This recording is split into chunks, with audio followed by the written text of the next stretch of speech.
Galbay di 26 pinjol ini sudah pasti lunas di tahun 2025 karena ada beberapa aturan baru baik dari pihak pinjolnya dan juga dari pihak OJK-nya.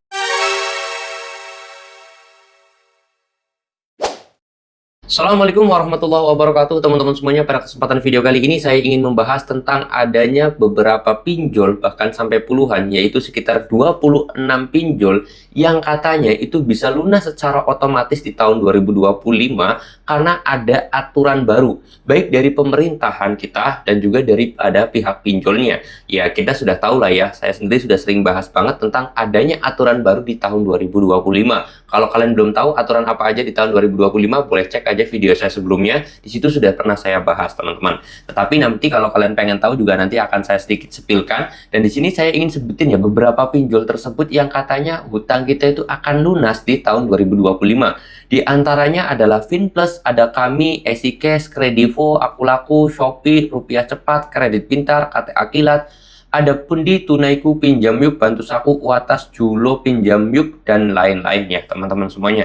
Itu yang katanya dikabarkan bahwasanya nanti di tahun 2025 akan ada regulasi baru, terus kemudian dari aturan pemerintahnya pun ada aturan baru juga. Nah, apakah benar itu akan lunas secara otomatis? Di sini saya mau bahas buat teman-teman semuanya. Jadi perlu diketahui ya teman-teman semuanya, memang dari beberapa pihak pinjol itu ada yang adanya aturan baru. Begitu juga di pemerintahan kita ada aturan baru khusus untuk pinjol ini. Tetapi di sini saya mau terus terang, itu bukan 100% hutang kita langsung lunas, tidak.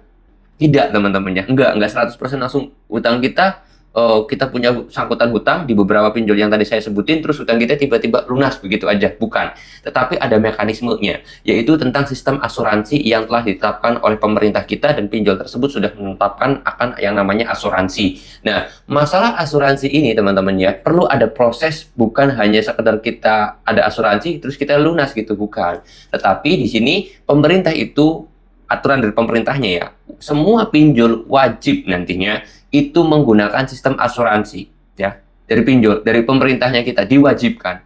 Lalu kemudian dari pihak pinjolnya pun sudah ada yang ACC akan hal itu, dan juga ada beberapa pinjol yang sudah bekerja sama dengan beberapa asuransi tersebut yang tadi saya sebutkan. Nah, nanti pinjaman kita itu sebenarnya bisa lunas dengan beberapa catatan.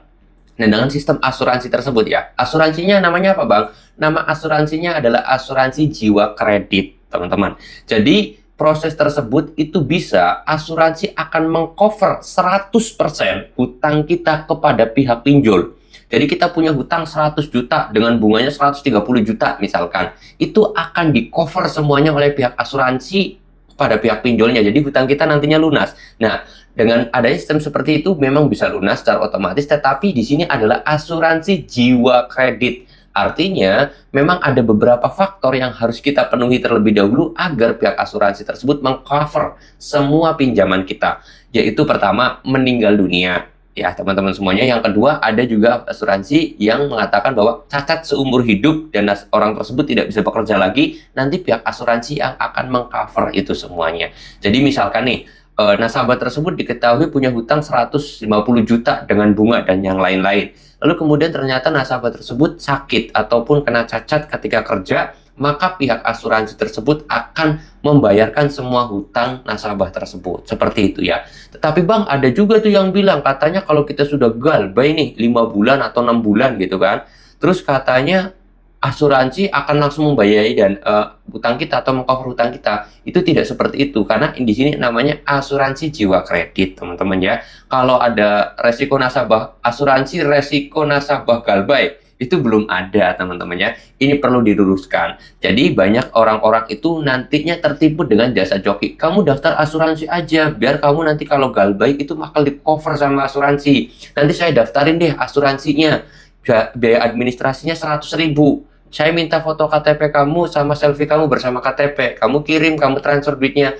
data pribadi kamu kepake, uang 100 ribunya hilang, ya sudah wassalam ya. Jadi perlu diwaspadai buat teman-teman semuanya dengan hal-hal berita-berita di media sosial, karena itu bisa malah menjerumuskan. Memang kelihatannya membahagiakan sekali dan enak sekali, tetapi ujung-ujungnya adalah kita nanti yang menjadi korban penipuan. Jangan mudah percaya berita di media sosial, lalu kemudian kalau dapetin berita di media sosial, carilah informasi yang sebanyak-banyaknya benar atau enggak berita tersebut, lalu kemudian carilah berita-berita yang mempunyai kredibilitas, cari referensinya itu yang punya kredibilitas ya, kayak di websitenya yang website yang bagus, terus kemudian dari channel-channelnya yang memang benar-benar mengedukasi gitu loh.